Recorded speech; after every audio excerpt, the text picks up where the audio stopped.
Сәлем баршаңызға. Бүгін сіздермен өте нәзік, өте дәмді және үлпілдеп тұратын шарлотка пирогын дайындаймыз. Құрамы өте қарапайым және қолжетімді заттардан тұрады.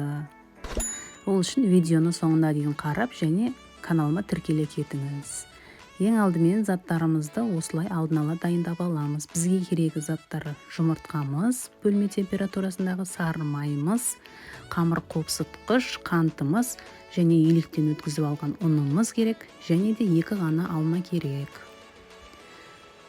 Алдымен осылай құрғақ таза ыдысымызға жұмыртқамызды салып, үстінен шекерімізді қосып, миксермен жақсылап араластырып аламыз. Мен бұл жерде барлық заттың құрамын, грамын астына описанияға жазып өтемін. Осылай көпіршік болғанша, аппақ болғанша миксерлеп отырамыз. Қантымыз ерігенше миксерлеп алдық. Енді үстінен бөлме температурасындағы сары майымызды қосып, бұны да араластырып аламыз.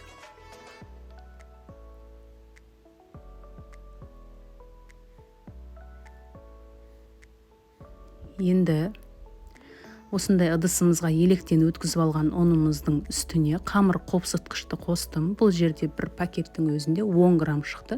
Соның барлығын қосып, осылай араластырып алдым. Алдын ала електен өткізіп алу керек. Және ұнымызды осылай шетінен қосып отыру керек. Бірдестен ұнымызды көбірек қоспаймыз. Осылай бөліп қосып миксерлеп отырамыз.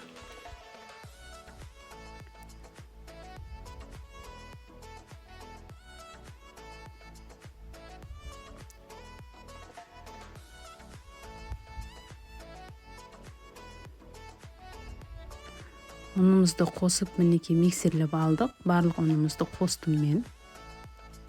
Егер сіздерге видео ұнаса, лайк басып, каналыма тіркеле кетіңіз. Алдағы уақытта жаңа рецептілер болады.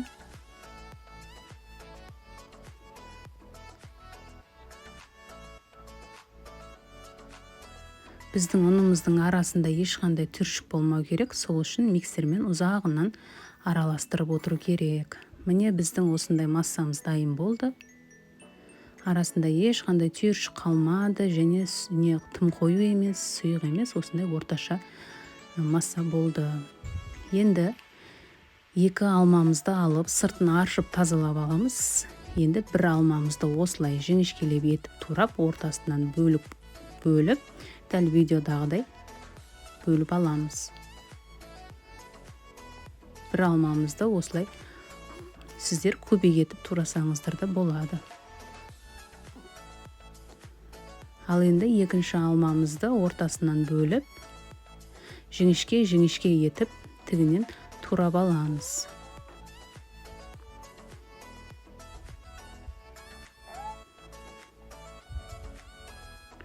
Міне енді алмаларымызды алдын ала дайындап алдық. Енді жаңағы туралған алмаларымызды қамырымызға қосып араластырып аламыз. Астынан үстіне қарай жақсылап тұрып араластырып алу керек.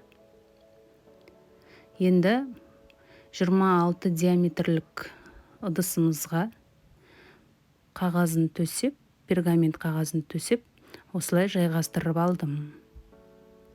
Енді бетін әсемдеу үшін, сәндеу үшін осылай алмаларымызды тізіп шығамыз.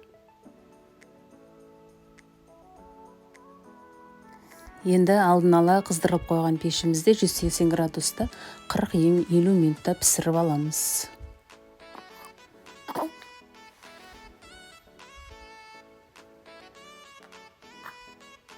Біздің пирогымыз міне осындай қызарып, әдемі болып шықты. Бұның өте биік болып көтерілді және бұл өте нәзік пирог. Бетін сәндеу үшін қант ұнтағын осылай сеуіп шығыңыздар. Өте нәзік, өте дәмді және құрамы да қарапайым ғана пирог. Сіздер де жасап көріңіздер, кеңес беремін. Шаймен ұсынуға өте дәмді пирог.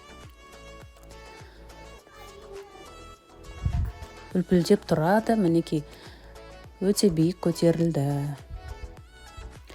Видео ұнаса лайк басып, каналыма тіркеле кетіңіз.